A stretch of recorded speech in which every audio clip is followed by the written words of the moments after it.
Programme کے آخر میں 17 رمضان المبارک کے حوالے سے بات کرنا میں اپنے ایمان کا حصہ سمجھتا ہوں۔ 17 رمضان المبارک تاریخ اسلام کا اہم ترین دن ہے، جس کی نسبت 3 واقعات سے ہے۔ ام المومنین سیدہ عائشہ صدیقہ رضی اللہ تعالی عنہا کا یوم وصال 17 رمضان المبارک 58 ہجری کو ہوا۔ آپ نبی کریم صلی اللہ علیہ وسلم کے زوجہ مطہرہ، علم و تقوی کا پیکر اور کثیر حدیث کی راویہ ہیں۔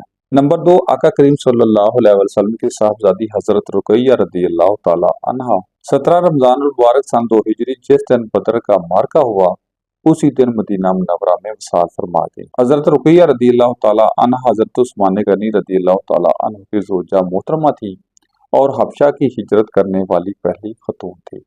نمبر 3، 17 رمضان المبارک سن 2 ہجری کو اسلامی تاریخ کی پہلی جنگ غزوہ بدر کا واقعہ پیش آیا، جس میں 313 صحابہ کرام علیہ رضوان نے کفار کے 1000 کے لشکر کو شکست دی اور اسلام کو پہلی فتح نصیب ہوئی۔ جانے نثاران بدر و احد پر لاکھوں سلام، حق گزاران بیت پر لاکھوں سلام۔